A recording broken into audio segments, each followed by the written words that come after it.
यूँ तो आज़ादी के बाद से पाकिस्तानी फ़िल्म इंडस्ट्री मुतहरिक हो चुकी थी और ब्लैक एंड वाइट दौर से कलर के दौर तक कई सुपरहिट फिल्में पाकिस्तान के सिनेमा घरों की जीनत बनी।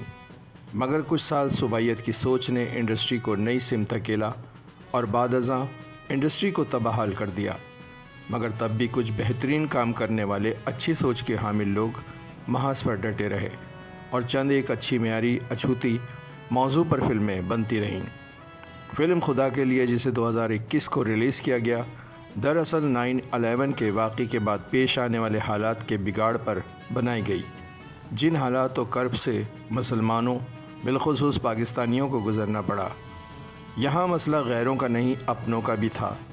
पाकिस्तान जो दीनी, लादीनी और लिबरल जहनीत में बटा हुआ है, इस हादसे के बाद इस सोच ने भी सर उभारा और यही वजह रही कि कट्टर मजहबी तबका एतदाल पसंद मुसलमानों को राह रास्त पर लाने के लिए बरसरे पैकार होने लगा।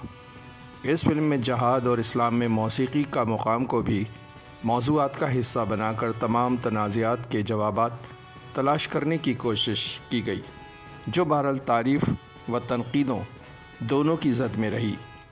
ज़रूरी नहीं कि फ़िल्म बनाने वाले से हर कोई इत्तेफाक करे और ख़ास तौर पर ऐसे मौजू जो बेहद हसास हों, मगर इन पर गौर व खौस कर लेना चाहिए कि इसे किस तनाज़र में पेश किया गया है। इस फिल्म के प्रोड्यूसर व हिदायतकार शुएब मंसूर थे कि जिन्होंने इसे तहरीर भी किया।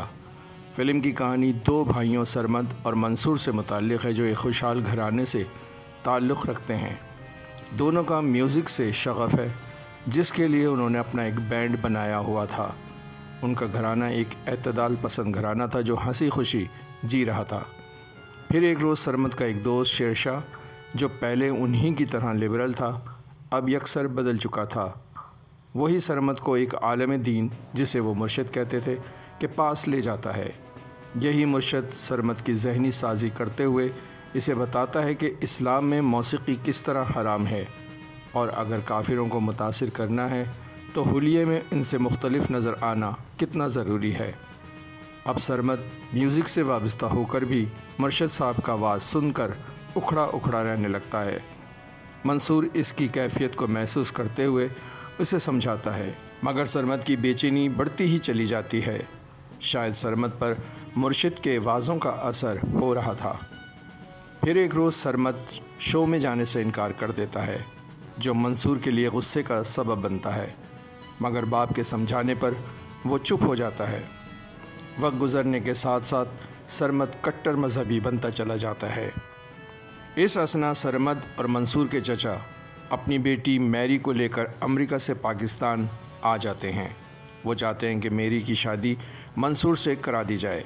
मैरी, जो अमेरिका में किसी गोरे से इन्वॉल्व थी, बहुत जल्द शादी भी करना चाहती थी। चचा कतई ये नहीं चाहते थे कि मैरी किसी अंग्रेज़ से शादी करे, इसीलिए वो मैरी को यहाँ ले आए थे। मगर उन्हें जब मंसूर की रजामंदी नहीं मिलती तो वो सरमद के साथ एक प्लानिंग के तहत अफ़गानिस्तान की तरफ घूमने के बहाने चल देते हैं। सरमद को वहाँ जहाद के लिए जाना ही था।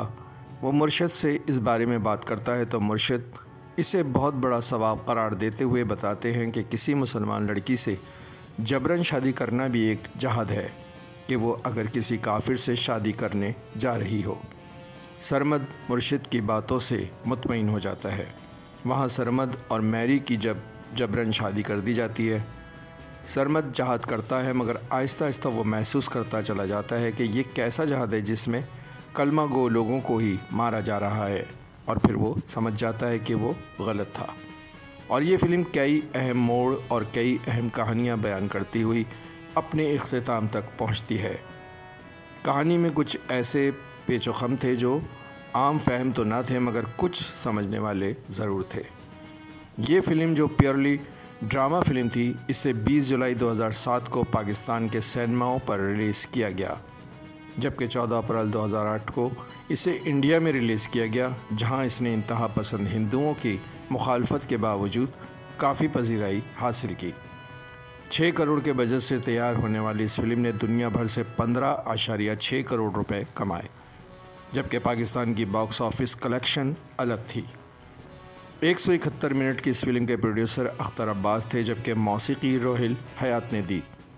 गुलकारान में अहमद जहांजेब, शुजा हैदर, फराज आले और खावर जवाद ने आवाज़ का जादू जगाया। कास्ट में शान शाहिद, ईमान अली, फवाद खान, रशीद नाज, नज़ीरुद्दीन शाह, हमीद शेख, नईम ताहिर और सीमी राहिल नुमाया थे। मौजू के एतबार और कास्ट की वजह से इस फिल्म ने गोल्डन जुबली पूरी की, जबकि सोशल मीडिया पर भी इसके असरात अब तक वाज़ेह नज़र आते हैं। जियो टीवी की जानिब से बनने वाली इस फिल्म की ख़ास बात यह रही कि ये फ़िल्म भारतीय फ़िल्मों से क़तई तौर पर कहीं भी मुतासिर नज़र नहीं आई, वरना आम तौर पर कई फ़िल्में हम देख सकते हैं या तो भारतीय फ़िल्मों का चरबा रही हैं या उनकी तर्ज पर बनाई गईं।